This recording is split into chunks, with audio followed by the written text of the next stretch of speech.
Well, hello. My name is Cherise Hairston, and I am the mediation coordinator with the Dayton Mediation Center.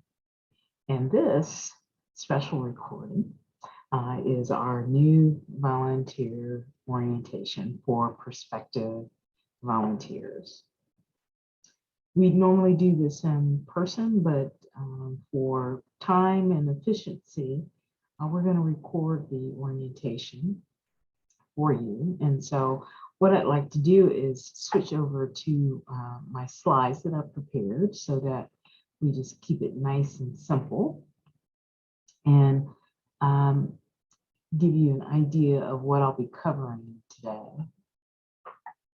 So because you're interested in becoming a volunteer with us, we just wanted to provide you a little orientation to the Dayton Mediation Center. So in this video, I'm going to cover a welcome and welcome you, and then talk a little bit about the importance of knowing your why for volunteering with us, what's involved in becoming a volunteer with the Dayton Mediation Center, and then the next steps in your journey to becoming a volunteer with us. So welcome, welcome, welcome. We're so thrilled to be doing this orientation and doing a new volunteer training. It has been since 2019 when we did our last in-person new volunteer training.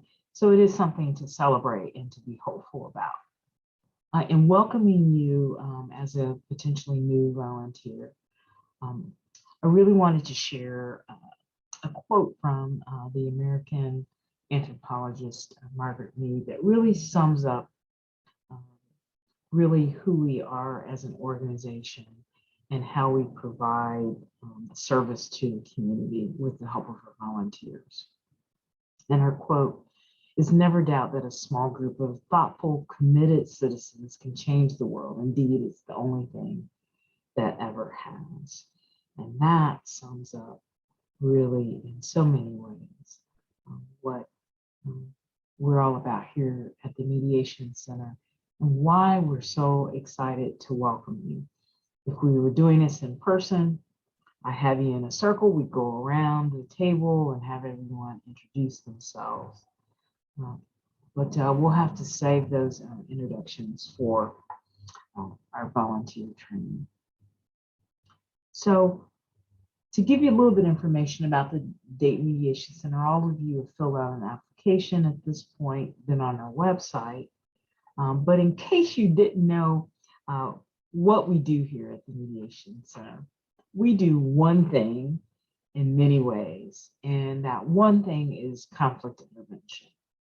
And we do that in a variety of ways, but primarily we offer the service of mediation that has a neutral third party to assist people in talking about their situation and overcoming the difficult aspects of what it means to be in conflict. I'll talk a little bit about that later, but I wanted to just give you a general overview of some of our services, and what you'll be focusing in on is the mediation aspect of our services and learning to mediate. So what do? We actually help people address conflict intentionally and constructively. And when we think about conflict, even think about the last time that you were involved in a conflict situation, or even observed someone in a conflict. I think this picture captures it pretty well. If you can see this, this is what appears to be some type of fruit fighting with each other. And you can let me know in person what you think the fruits are in this picture. But we certainly help people address conflict constructively. How do we do that?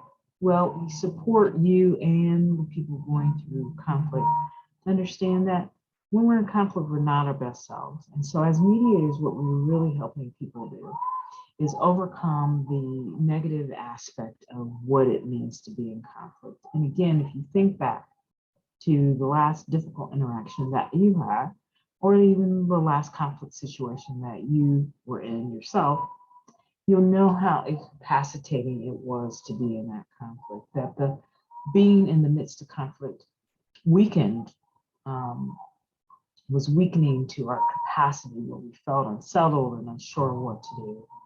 And it kind of drew us within ourselves, making us often feel self-absorbed.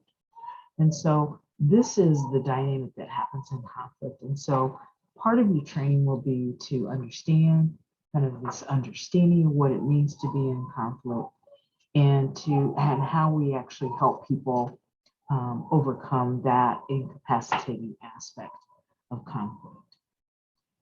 The good news is that as we work with people in conflict, we actually can help them shift out of that negative and destructive conflict interaction and shift by gaining more internal empowerment and strength that allows people to open up and be much more responsive both to their own needs and to what's happening in the conflict.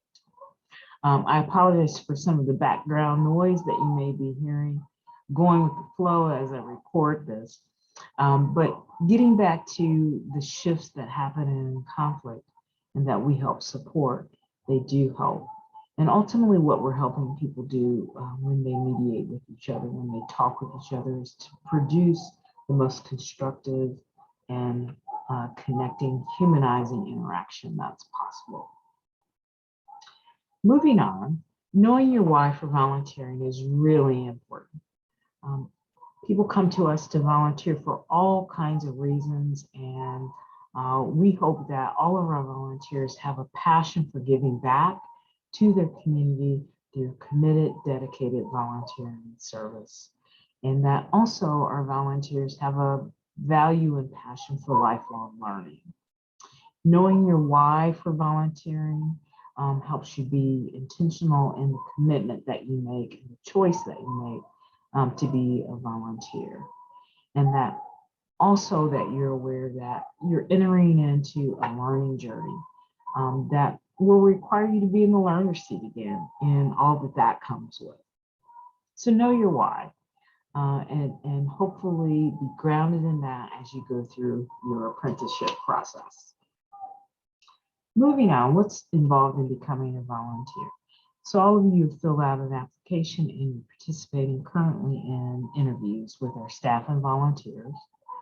Once we select the volunteer class, all of our volunteers will complete a 50-hour plus apprenticeship process that involves basic training, actual co-mediation practice, skills building sessions, completion of a role play video, and regular supervision by staff.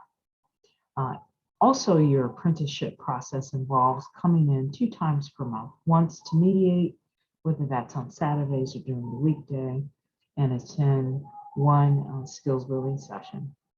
And we ask that all volunteers review the volunteer handbook and follow the policies and procedures outlined there. Next steps. So what happens after we select the class? We will notify all of our volunteers who've been accepted into the volunteer class by email, and we'll send you an acceptance letter. Please review and accept. Please review and sign your acceptance letter and return it to us by the due date. Next, you'll complete all of the basic training mediation dates, which we have provided to you on February 17th, February 26th, and then the 2 dates in March 5th and March 10th. After you've completed basic mediation training in March, then the second part really of your apprenticeship process, you'll move into coming in 2 times monthly to mediate and then also to attend skills building sessions.